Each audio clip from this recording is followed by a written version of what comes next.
आज हम IBS irritable बवल syndrome को समझेंगे। बड़ी आंत के हिस्से को समझेंगे, बड़ी आंत के हिस्से के आधार पर समझेंगे और स्पष्ट तरीके से समझेंगे। बड़ी आंत के मुख्य भाग होते हैं, 8 प्रकार के कुछ भाग इसमें होते हैं। शुरुआत अपेंडिक्स से होती है। Appendix, caecum, ascending colon, transverse colon, descending colon, sigmoid colon, rectum और एनस।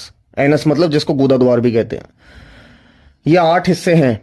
अब समझिए कि आईबीएस में होता क्या है। 2 प्रकार के आईबीएस हैं, एक डायरिया वाला जिसमें बार बार जाना पड़ता है और एक कॉन्स्टिपेशन वाला जिसमें बिल्कुल ही शौच जाना बंद हो जाता है।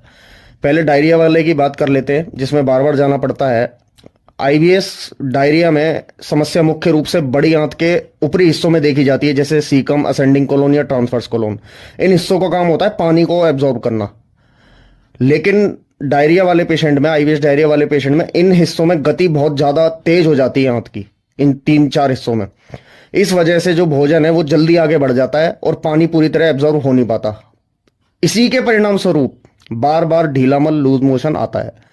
इसी के साथ सीकम में फर्मेंटेशन भी बढ़ सकती है, जिससे गैस होगी, अर्जेंसी होगी, ब्लोटिंग वगैरह, ये सारी समस्याएं होती है। आईबीएस सी यानी कॉन्स्टिपेशन, कब्ज वाले रोगी हैं जो, मुख्य समस्या इन लोगों में बड़ी आंत के निचले हिस्सों में होती है, जैसे descending colon, sigmoid colon, rectum.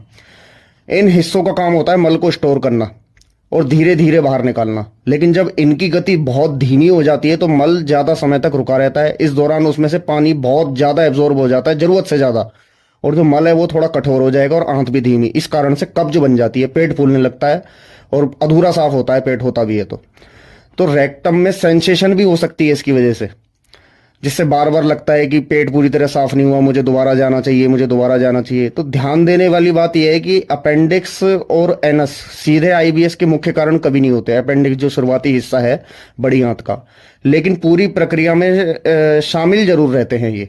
सबसे महत्वपूर्ण बात यह है कि आईबीएस किसी एक हिस्से की बीमारी है ही नहीं, ये पूरी बड़ी आंत की मूवमेंट यानी मोटिलिटी और नर्वस सिस्टम के असंतुलन से जुड़ी समस्या है ये।